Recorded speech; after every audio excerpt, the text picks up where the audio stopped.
नमस्कार, मैं डॉक्टर देशराज वर्मा, सहआचार्य हिंदी, राजकीय महाविद्यालय राजगढ़, अलवर, राजस्थान। प्रिय विद्यार्थियों, आज हम बीए तृतीय वर्ष के प्रथम प्रश्न पत्र में संकलित सूर्यकांत त्रिपाठी निराला की कविताओं का अध्ययन करेंगे। देखिए, हिंदी के छायावादी काव्य के 4 स्तंभ माने गए हैं, जिनमें सूर्यकांत त्रिपाठी निराला का महत्वपूर्ण स्थान है।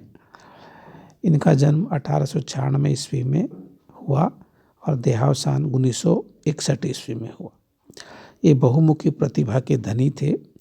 इनकी कविता में हमें पीड़ा, दुख, दर्द, विवशता और आर्थिक तंगी तथा असमानता के प्रति गहरे विद्रोह और क्रांति का स्वर हमें इनके काव्य में देखने को मिलता है। और जीवन की जो विसंगतियां हैं, जो असमानताएं हैं, उनके प्रति एक आक्रामक रवैया हमें सूर्यकांत त्रिपाठी निराला के काव्य में देखने को मिलता है। कविता के अलावा आपने उपन्यास, कहानी, आलोचना आदि कई विधाओं में लिखा और साथ ही साथ आपने जो साहित्य के जो परंपरागत जो रूप थे उनका अतिक्रमण करके नए प्रतिमान भी स्थापित किए। आपके काव्य संग्रहों में अनामिका, परिमल, गीतिका, तुलसीदास, कुकुरमुत्ता, अणिमा, अपरा, नए पत्ते, अर्चना, आराधना, गीत, गूंज तथा सायंद काकली को बड़े सम्मान के साथ हम उद्धृत कर सकते हैं। उनकी जो प्रबंधात्मक कविताओं में तुलसीदास, राम की शक्ति पूजा, सरोज स्मृति, शेर सिंह का आत्मसमर्पण आदि को हम ले सकते हैं। इनकी कविताओं में हमें जहाँ गहन संस्कृत निष्ठता और सामासिक पदावली का प्रयोग देखने को मिलता है, वहीं दूसरी ओर हमें बिल्कुल व्यावहारिक और बोलचाल की शब्दावली में लिखी हुई कविताएं भी देखने को मिलती हैं। कुल मिलाकर हम कह सकते हैं कि निराला केवल परंपरागत छायावादी ढंग का ही काव्य नहीं लिख रहे थे, बल्कि अपने समय से आगे प्रगतिवादी चेतना तथा प्रयोगशीलता से उत्प्रोत कविताएं भी वो लिख रही थी। हम उन्हें किसी एक चौखटे में नहीं बांध सकते, बल्कि वो चौखटे और जो जितनी भी बंदिशें थी उन सब का अतिक्रमण करके नए ढंग का काव्य और नए जमाने की आधुनिक कविता की ओर अग्रसर हो रही थी। आज हम निराला की जो कविताएं आपके पाठ्यक्रम में लगाई गई हैं उनका अध्ययन करेंगे। इसी क्रम में हम निराला की संध्या सुंदरी कविता को देख सकते हैं। देखिए, छायावादी कवियों ने मानवीकरण अलंकार का सुंदर प्रयोग किया है। मानवीकरण अलंकार में प्रकृति पर मानवीय क्रियाकलापों का आरोपण किया जाता है। दूसरे शब्दों में कहें कि प्रकृति को मानव की भांति कार्यकलाप करते हुए दिखाया जाता है, या यूँ कहें कि प्रकृति पर मानवीय चेष्टाओं का आरोपण या प्रकृति का सचेत व्यक्तित्व हमें छायावादी काव्य में देखने को मिलता है। और निराला की संध्या सुंदरी कविता इसका एक बेजोड़ नमूना है, जिसकी हम व्याख्या कर उसको पढ़ने जा रहे हैं। देखिए, निराला कहते हैं कि संध्या, जो कि जिसको हम शाम का समय या संध्या का समय, उसे निराला एक सुंदरी के रूप में देखते हैं कि संध्या रूपी सुंदरी किस तरह से आसमान से उतरती है, सारे धरती पर और प्रकृति के सारे उपादानों पर किस तरह से अपना साम्राज्य स्थापित कर लेती है। तो देखिए, निराला कहते हैं कि दिवसावसान का समय मेघ में आसमान से उतर रही है, वह संध्या सुंदरी परी सी धीरे धीरे। तिमिरांचल में चंचलता का नहीं कहीं आभास, मधुर मधुर हैं दोनों उसके अधर, किंतु गंभीर नहीं है उनमें हास्य विलास। निराला कहते हैं कि दिवस अवसान का समय, दिन समाप्त होने की ओर है, शाम का समय है, मेघ में बादलों से भरे हुए आसमान से वह संध्या रूपी सुंदरी एक परी की तरह आसमान से धीरे धीरे उतर रही है। तिमिरांचल में, तिमिर कहते हैं अंधेरे, अंधेरे के आंचल में लिपटी हुई वह परी, संध्या सुंदरी रूपी परी या संध्या सुंदरी उतर रही है। लेकिन उसमें, उस सुंदरी में कोई चंचलता नहीं है। कि प्राय एक ये हमारे सामने एक धारणा है, एक मिथक है कि परी चंचल होती है, सुंदर होती है, लेकिन यह संध्या सुंदरी चंचल नहीं है, बड़े ही शांत भाव से धीरे धीरे आसमान से उतर रही है। मधुर मधुर हैं दोनों उसके अधर, अधर कहते हैं होंठ, उसके दोनों होंठ माधुर्य से परिपूर्ण हैं, मधुर मधुर हैं। यहाँ पुनरुक्ति प्रकाश अलंकार हम देख सकते हैं। किंतु गंभीर हैं, चंचलता का कहीं कोई निशान देखने को नहीं मिलता, कोई हास्य विलास परिहास भी नहीं देखने को मिलता। वह संध्या सुंदरी बड़े शांत, बड़े गरिमा में ढंग से आसमान से उतर रही है। संध्या सुंदरी है, लेकिन जो सुंदरी का परंपरागत जो एक छवि है उससे अलग हटकर यहाँ संध्या सुंदरी का चित्रण किया जा रहा है। अब आप यहाँ देखिए कि संध्या को एक नायिका के तौर पर, सुंदरी नायिका के तौर पर निराला चित्रित करते हैं और संध्या पर मानवीय व्यक्तित्व का आरोपण हम देख सकते हैं। हंसता है तो केवल तारा एक, गुथा हुआ उन घुंघराले काले बालों से, हृदय राज की रानी का वह करता है अभिषेक।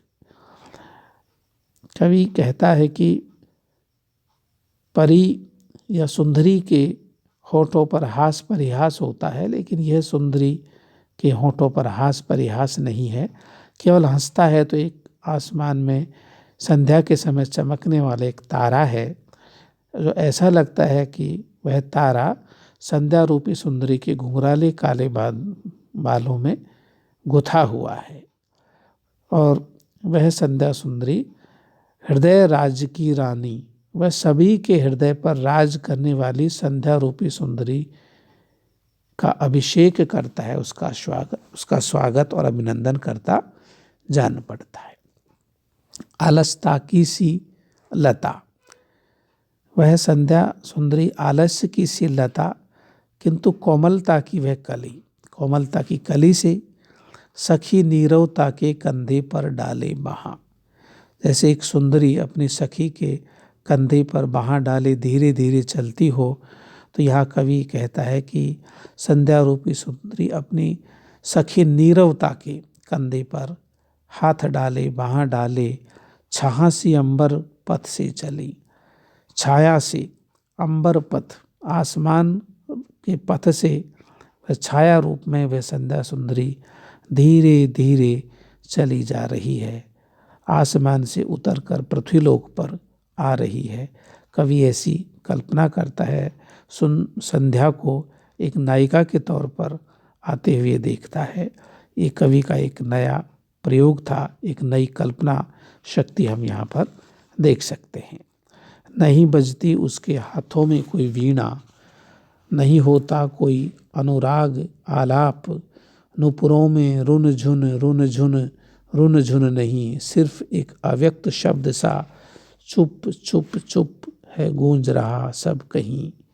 व्योम मंडल में जगती तल में, सोते शांत सरोवर पर उस अमर कमलनी दल में, सौंदर्य गर्विता सरिता के अति विस्तृत वक्ष स्थल में, धीर वीर गंभीर शिखर पर हिमगिर अटल अचल में, उत्ताल तरंगा घात प्रलय घन गर्जन जल्द प्रबल में, क्षिति में जल में नभ में अनिल अनल में, सिर्फ एक अव्यक्त शब्द सा चुप चुप चुप है गूंज रहा सब कहीं, और क्या है कुछ नहीं। कवि कहता है कि सुंदरी के हाथों में प्राय वीणा होती है, हास विलास होता है, वह चंचल होती है, चपल होती है, लेकिन ये संध्या रूपी सुंदरी के हाथों में कोई वीणा नहीं, कोई राग नहीं, कोई अनुराग राग नहीं आलापती है। वो सहज भाव से सरलता से उतर रही है, आ रही है धरती पर। नुपुरों में रुनझुन नहीं। नायिका के जो नुपुर होते हैं, पायल होते हैं, उनमें एक पायलों की एक रुनझुन की आवाज़ होती है, लेकिन इस नायिका के पाँव में पहने हुए नुपुरों में कोई आवाज़ नहीं। बड़े शांत सरल सहज भाव से ये नायिका धीरे धीरे आसमान से उतर रही है। सिर्फ एक अव्यक्त सा जो जाहिर भी नहीं है, एक चुप्पी का सन्नाटा सा चुप चुप चुप का एक शब्द कहीं गूंज रहा है। व्योम मंडल में, व्योम कहते हैं आकाश मंडल में, जगती पृथ्वी तल में सोती, और ये कहाँ कहाँ से होकर आती है, कहाँ विश्राम करती है ये सोती। शांत सरोवर, शांत तालाब, जलाशय पर, उस अमर कमलनी दल में, कमलनी दल की गोद में जो कि कभी मरती नहीं है, अमर कमलनी की गोद में आकर के ये विश्राम करती है। और कहाँ कहाँ सौंदर्य गर्विता, सौंदर्य में यह सौंदर्य से गर्वित सरिता नदी के विस्तृत वक्ष स्थल पर ही आकर विश्राम करती है, अपना डेरा डालती है। धीर वीर गंभीर शिखर पर हिमगिरी अटल अचल में, अटल और अचल हिमालय पर्वत की धीर वीर गंभीर चोटियों पर, घाटियों में ये आकर के संध्या सुंदरी संपूर्ण रूप से छा जाती है, विश्राम करती है। उत्ताल तरंगाघात, सागर की ऊंची ऊंची लहरों के आघातों में, प्रलय घन गर्जन में, प्रलयंकारी बादलों की गर्जना में, प्रलय अपने गर्जन से प्रलय मचाने वाले बादलों में, जलधि में, प्रबल में, विशाल काले बादलों की गर्जना में, घन में, क्षिति में, क्षिति कहते हैं पृथ्वी में, जल में, नभ में, आकाश में, अनिल में, हवा में, अनल अग्नि में, सभी तत्वों में, पंच तत्वों में सिर्फ एक अव्यक्त शब्द सा। वहाँ कोई सन्नाटा नहीं, कोई परिभाषा नहीं, कोई गीत हास्य उल्लास नहीं, केवल एक चुप्पी है, शांति है, चुप चुप चुप है गूंज रहा सब कहीं एक चुप्पी का सा एक माहौल, एक आलम छाया हुआ है, वही गूंज रहा है। अब देखिए चुप भी गूंजता है, ये आप यहाँ विरोधाभास को देख सकते हैं। चुप में गूंज नहीं होनी चाहिए, लेकिन ये चुप्पी भी यहाँ गूंज रहा है, उसकी भी अनुगूंज उभर कर हमारे सामने आ रही है। मदिरा की वह नदी बहाती, मदिरा की शराब की वह नदी बहाती, सबको मदमस्त करने वाली, सभी को नशा देने वाली एक नींद की नदी बहाती हुई आती। थके हुए जीवों को वह सह स्नेह, सारे संसार के जीवों को जो दिन भर विभिन्न प्रकार के कार्यकलापों में व्यस्त रहते हैं, उन जीवों को अब सह स्नेह बड़े प्रेम पूर्वक एक नींद का एक एक प्याला पिलाती है, नींद का नशा पिलाती है, सुलाती उन्हें, और सभी को उन्हें अपने अंक पर, अंक कहते हैं गोद, सभी को अपने गोद में नींद का प्याला पिलाकर, नशा पिला करके वो अपने गोद में सुलाती है, दिखलाती है। फिर विस्मृति के, बुलावे के, छिपने भूल भुलैया में कितने मीठे मीठे सपने नींद में वे दिखा देती है। संसार को भूलकर हम नींद में एक अलग ही लोक में चले जाते हैं। अर्धरात्रि की निश्चलता में, आधी रात की सन्नाटे में, सरलता में वह हो जाती लीन, वह लीन हो जाती है, कहीं दिखाई नहीं देती। पृथ्वी में वह तल्लीन हो जाती, एकमेक हो जाती है। ऐसे समय में कवि का बढ़ जाता अनुराग, कवि का प्रेम, जो कि वियोगी है कवि, बैठा हुआ है, प्रकृति को निहार रहा है, उसका प्रकृति के प्रति असीम प्रेम, उस संध्या सुंदरी जो रात्रि के रूप में तब्दील हो गई है, उसके प्रति कवि का विशेष प्रेम बढ़ जाता है। विरहाकुल, विरह से आकुल, कामनाओं से भरे कंठ में, कमनीय कंठ में, कंठ से अपने आप कवि के कंठ से एक विहाग राग, प्रेम का राग, वियोग का राग, एक आमंत्रण का राग फूट पड़ता है।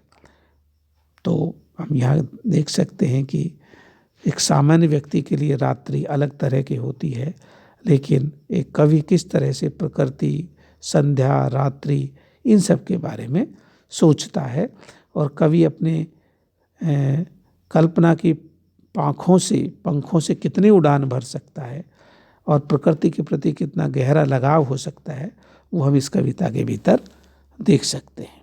धन्यवाद।